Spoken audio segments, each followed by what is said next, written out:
எண்ணெய் ஊற்றி கடுகு போட்டு கொஞ்சம் தாராளமாகவே கடுகு போட்டுக்கலாம். ஏன்னா கோல்டு டைம் இல்லையா, கடுகு போட்டால் கொஞ்சம் கோல்டெல்லாம் கம்மியாகும்.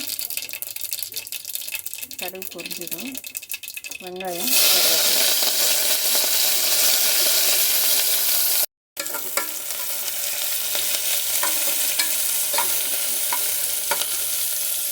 வெங்காயம் வதங்கினதும்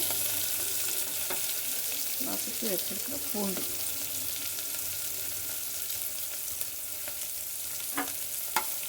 வதங்கிட்டு நல்லா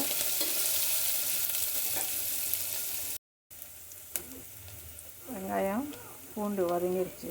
வதங்கினதும் தக்காளி போட்டுக்கலாம். அது கூடவே கொஞ்சம் உப்பு,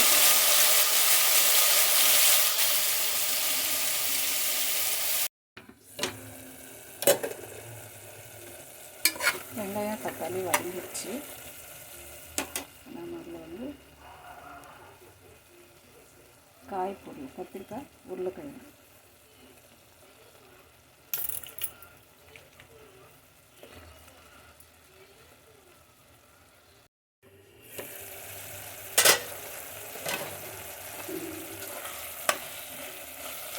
வதங்கிடுச்சு.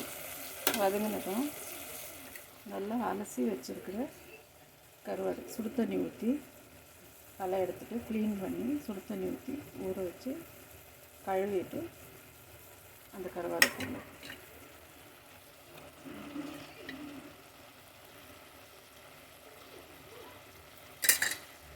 அதுலேயே கொஞ்சம் மிளகாத்தூள், மஞ்சாத்தூள், கொஞ்சம் நம்ம வீட்டில் அரைச்சி வச்சுருக்க குழம்பு போட்டு நல்லா வதக்கணும்.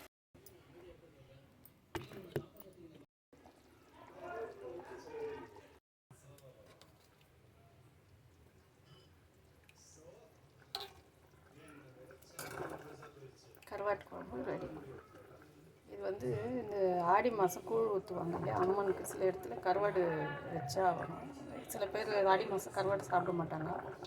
சில பேர் அம்மனுக்கு வந்து கருவாட்டு குழம்பும் கூழும் விசேஷம். அதனால் இந்த கருவாட்டு குழம்பு செஞ்சு காட்டியிருக்கேன்.